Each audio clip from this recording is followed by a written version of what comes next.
les grenouilles, j'espère que vous allez bien. Aujourd'hui on se retrouve ensemble pour une nouvelle vidéo. J'avais envie d'aborder avec vous un point bien spécifique. Tous les jours je reçois beaucoup de messages de personnes qui se plaignent de douleurs au genou et qui au final se retrouvent un petit peu bloquées quand il s'agit de faire le bas du corps. De même, et je l'ai d'ailleurs remarqué avec les personnes que je coach en salle, la douleur au genou c'est quand même une pathologie qui revient très régulièrement. Seulement chez certaines personnes et en particulier les femmes, l'obsession déjà de travailler le bas du corps à la salle font que du coup certaines vont se pousser et aller au-delà de leur douleur.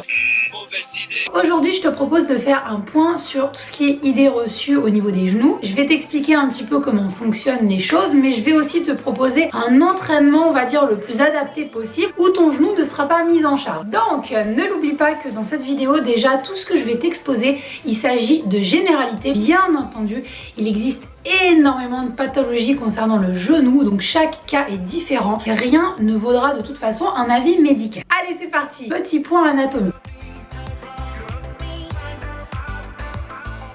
Très rapidement, pour t'aider à comprendre, voilà comment fonctionne un petit peu le genou. Tu le sais sans doute, le genou, il s'agit d'une articulation qui te permet de relier ta cuisse à ta jambe. Et le genou, c'est une articulation qui est quand même pas mal complexe. Déjà, la particularité du genou, c'est que tu vas vraiment avoir des sortes de coussins à l'intérieur de ton articulation qui s'appellent les ménisques, qui te permettent déjà d'absorber les chocs et d'améliorer un petit peu les mouvements articulaires. Mais aussi, la deuxième particularité, c'est que tu vas avoir un os dans le genou qui est appelé la rotule, qui va te permettre de faire un petit peu la jonction, de protéger ton genou et aussi de mieux répartir les différentes forces qui vont être exercées sur ton genou pendant tes entraînements. Bref, les genoux, comme c'est forcément une articulation compliquée, du coup, quand tu vas avoir un problème, forcément ça va se répercuter sur toute l'articulation et ça va limiter quand même cruellement ta capacité à bosser le bas du corps. Mais tu vas voir que c'est pas non plus impossible. Parmi les différentes blessures que tu peux rencontrer quand tu fais du sport, les problèmes de genoux c'est quand même assez courant. C'est quand même une articulation qui va être souvent mise en charge pendant tes entraînements. Les blessures peuvent être de causes diverses et variées. Par exemple, cela peut venir d'une cause inflammatoire, comme par exemple une tendinite au niveau de la rotule, mais aussi d'une cause traumatique, comme par exemple une entorse, une déchirure au niveau des ligaments, une lésion au niveau des ménisques. Tu peux aussi avoir des déformations physiologiques, ce qui peut entraîner certains petits soucis au niveau de ta chaîne musculaire. Enfin, les douleurs au genou, ça peut aussi venir d'une faiblesse de tes muscles qui entourent ton genou. Bref,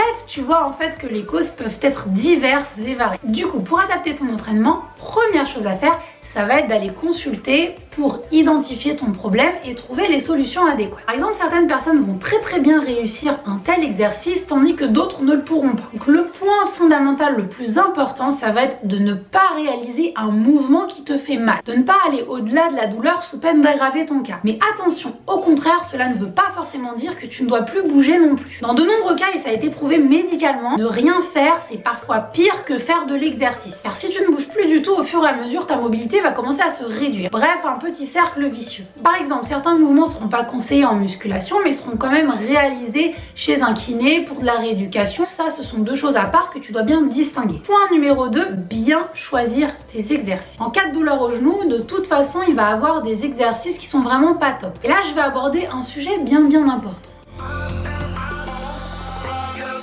Dans un entraînement, contrairement à ce que tu peux penser, le fait de limiter tes amplitudes sur certains mouvements, ça va pas forcément être la solution. Et pour cause, j'entends souvent dire à tort que les squats complets sont un mouvement beaucoup plus dangereux que les demi-squats qui restent à la parallèle. Seulement, eh bien figure-toi que quand ils sont bien réalisés, eh ben c'est pas le cas. Je m'explique. Lorsque tu as les genoux sains de base et que tu réalises un squat complet, les forces de compression et de cisaillement qui sont mises sur l'articulation de ton genou ne sont pas supérieures que lorsque tu réalises un demi-squat. Et tout ça, ça a été prouvé scientifiquement par des études bien sérieuses. Donc, si tout va bien, tu as tort de croire que forcément un squat complet, ça va être le pire niveau genou. En revanche, et c'est là où je vais aller un petit peu plus loin dans ma réflexion, de toute façon, le fait de faire des squats, quelle que soit la manière, entraîne forcément des frottements au niveau de l'articulation de ton genou. Du coup, si tes genoux ne sont pas en bonne santé, l'argument du je descends pas trop bas mais je le fais quand même, ça ne tient pas forcément. Ce qui va fatiguer tes genoux, ce n'est pas le degré de flexion ou l'amplitude du mouvement, mais plutôt déjà de 1, la répétition trop excessive de ce genre de mouvement, de 2, les mauvais placements, de 3, l'utilisation de charges un peu trop importantes. Donc, si tu as des soucis au niveau des genoux, je te conseillerais tout simplement de ne pas faire de squat du tout, sauf sur avis médical. Idem pour les fentes. C'est quand même l'exercice qui te met le plus de pression et de frottement au niveau de ton genou. Du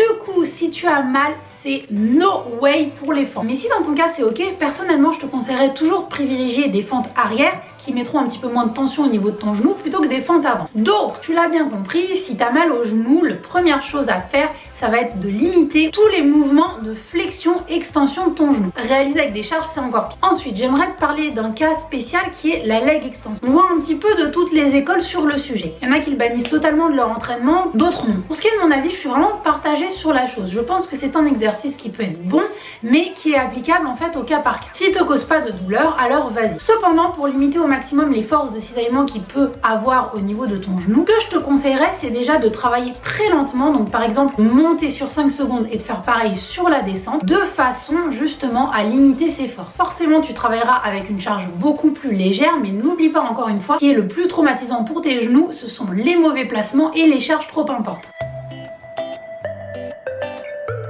Cas numéro 1, ton médecin te dit de plus faire de muscu du tout. Cette annonce où tu vas avoir l'impression que le ciel te tombe sur la tête. Mais il y a toujours une solution. Quitte à rester actif, à ne pas te ratatiner comme un flan dans le canapé, c'est justement le moment pour toi d'essayer d'autres activités. La natation, le vélo, la marche rapide, bref des activités sans impact et non traumatisantes pour tes genoux. Cas numéro 2, tu peux quand même faire du sport mais t'es limité dans tes mouvements. C'est du coup le cas qui nous concerne un petit peu plus. Point numéro 1, ça va être de ne pas sous-estimer ton échauffement. Encore une fois, en fonction de ce que tu peux faire, tu peux déjà commencer par t'échauffer en faisant du cardio modéré sans impact, en faisant par exemple de la marche rapide, du vélo elliptique ou alors du vélo. Tout simplement parce que lors de ces mouvements, on va limiter la flexion-extension de ton genou et le genou va pas être trop mis en charge. Généralement, tout ce qui est course à pied et rameur, tu oublies. Ce que je te conseille également de faire pour bien t'échauffer ou même en dehors de tes séances, c'est de pratiquer des automassages. Hyper important. Tu peux par exemple à l'aide d'une balle de massage masser déjà tout ce qui est autour du genou. Mais aussi, chose que je fais systématiquement maintenant, utiliser un rouleau de massage avant tes séances pour décompresser l'articulation de ta hanche. Bref, quels que soient les cas, maintenant on va passer à la pratique et je vais te montrer quelques petits exercices qui, quels que soient les cas, sont adaptés si tu as des genoux fragiles.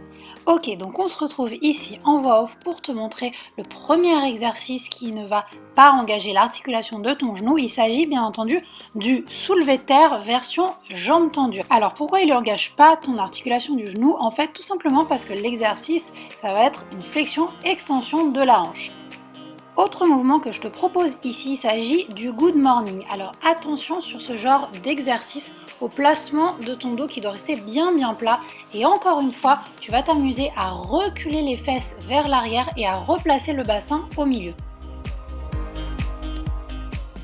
Le but de cet exercice, tu l'as bien compris, c'est donc de ne pas plier les genoux, en tout cas de laisser un léger petit flex de façon à ne pas mettre ton genou en charge. Donc on passe ensuite à tout ce qui est la famille des abductions de la hanche qui ne mettront pas ton genou en charge non plus puisque l'angle en fait de flexion ne bougera pas et que le mouvement principal est en fait d'ouvrir les hanches vers l'extérieur. Donc je te mets une version assise, on va dire les deux jambes en même temps, puis une version aussi debout que tu peux faire en unilatéral. Tu penseras à bien fléchir très légèrement le genou de la jambe d'appui. A noter que cet exercice, tu peux également le réaliser à la poulie basse si tu en as une dans ta salle, ou bien avec un élastique ou un poids allongé sur le côté, ou bien en quadrupédie. Next exercice que je te mets, ça ressemble un petit peu au premier exercice qu'on a vu, soulevé de terre, jambes tendues, sauf que là, en fait, tu vas aller chercher un petit peu plus vers l'arrière avec ton poids. Et là, ce qui est intéressant de te montrer, en fait, c'est comment tu peux optimiser encore un petit peu plus le recrutement musculaire en utilisant, par exemple, une bande élastique que tu vas placer autour de tes hanches. Je te conseille personnellement d'essayer, c'est super méga efficace. Une autre variante de tout ce qui est soulevé de terre, jambes tendues, la famille des good morning, tout ça, c'est le soulevé de terre, jambes tendues unilatéral. Donc, il va être particulièrement intéressant si tu sens que tu as un décalage d'un côté à un autre. Ça va te permettre de rééquilibrer un petit peu les forces. Depuis tout à l'heure, je te montre des exercices qui musclent principalement les ischio-jambiers, mais sache qu'ils participent beaucoup également à la stabilité de ton genou et t'évitent de nombreuses blessures. Autre mouvement qui ne met absolument pas ton genou en charge, il s'agit des extensions lombaires. Du moins, en tout cas, c'est le nom qu'on donne à cette machine et à ce mouvement. Petit conseil, essaye de ne pas garder tes jambes complètement tendues car là, ça pourrait nuire un petit peu à ton genou. Et surtout, tu vas essayer un petit peu de reculer les fesses encore une fois quand tu descends. Dernière catégorie d'exercices qui ne mettront pas en charge ton genou, c'est toute la catégorie d'extension de hanche unilatérale, à condition du coup de ne pas trop bouger l'angle de flexion si la douleur occasionnée par tes genoux vient quand tu plies et quand tu déplies les genoux. Alors bien entendu, même si je te mets que des exercices où ton genou n'est pas la principale articulation sollicitée, sache que bien entendu chez beaucoup de kinés, beaucoup de médecins, les exercices de rééducation du genou vont être à base de flexion, extension de genou. Donc ça, c'est vraiment à voir au cas par cas.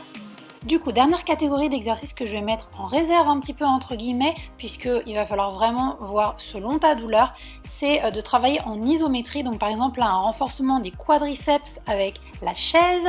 Encore une fois, peut-être que certaines personnes auront mal sur cet exercice, donc ne le faites pas. Cela inclut également toutes les variantes possibles de hip thrust, à condition de ne pas trop faire varier l'angle de flexion du genou si c'est ça qui te pose problème. Voilà, on a fini.